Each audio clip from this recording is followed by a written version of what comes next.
लखनऊ में ऊर्जा मंत्री ए.के. शर्मा ने प्रेस वार्ता करते हुए सख्त हिदायत दी है। मैंने कहा कि पहले वार्ता, बातचीत, बनाना, समझाना ये हमारा दायित्व है। लोकतंत्र में ये एक प्रक्रिया है जो करते रहना चाहिए। पहले भी किया है, आगे भी करने को तैयार है, लेकिन साथ ही जब कोई कानून हाथ में लेगा या देश के कानून को, जो हाईकोर्ट का आदेश है वो देश का कानून बना जाता है, हाईकोर्ट और सुप्रीम कोर्ट का जो ऑर्डर होता है वो ला की उसकी व्याख्या है। ऐसे न मानने वाले लोगों के विरुद्ध काम अलग ढंग से कार्रवाई करने का प्रावधान है देश के संविधान और देश के कानून में, वो हम कर रहे हैं।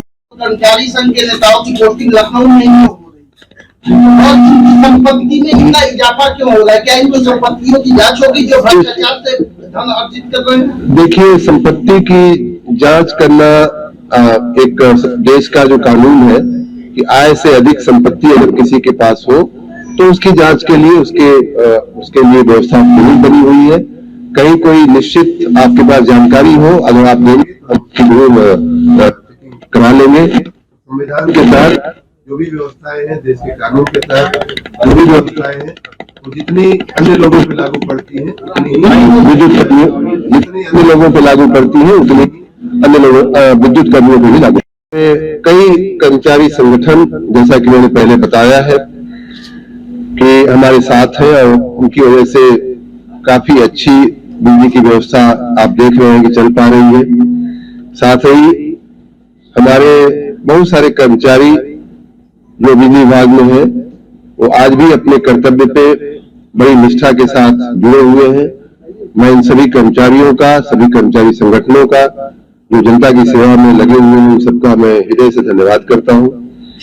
उसी के साथ कुछ बाह्य एजेंसियां हमारी, जैसे एनटीपीसी है, प्रोसोको है, और कुछ प्राइवेट सेक्टर के लोग भी, टाटा, बजाज सहित कई ऐसे हमारी कंपनियां हैं प्राइवेट सेक्टर की, जिन्होंने हमें मैन पावर देकर के हमारे विशेष करके जो उत्पादन की इकाइयां हैं उनको चलाए रखने में हमारी मदद की है।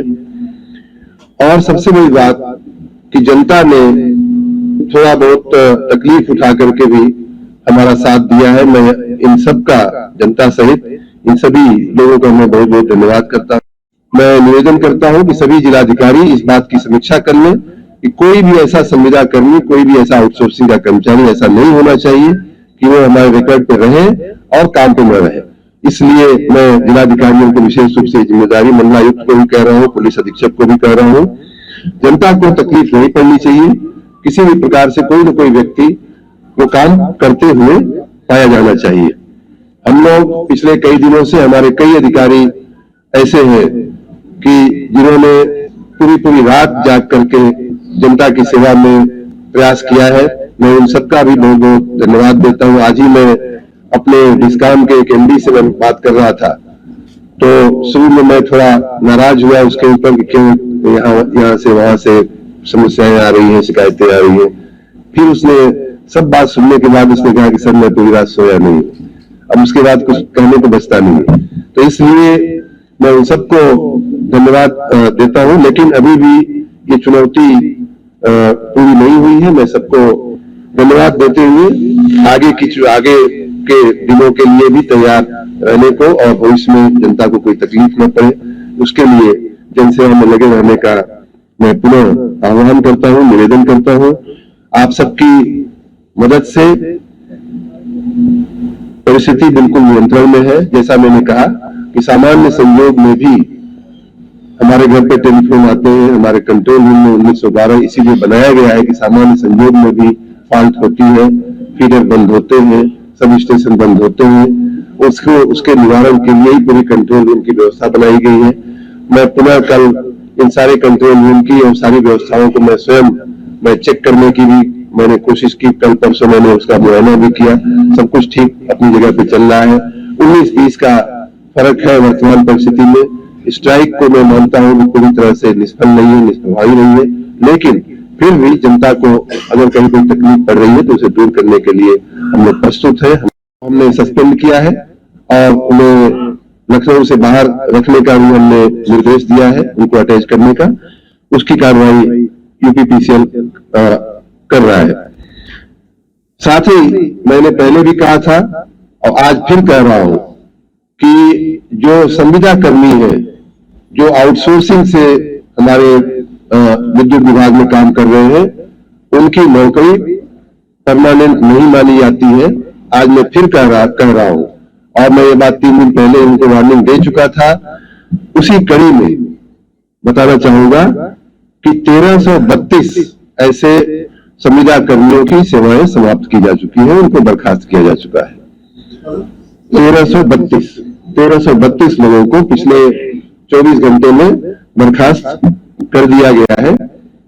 आगे आने वाले घंटों में, आने वाले मिनटों में भी ये प्रक्रिया चालू रहने वाली है और सैकड़ों नहीं अगर हजारों लोगों को भी करना पड़ेगा तो हम हजारों लोगों को और भी बर्खास्त करने की हमारी तैयारी है।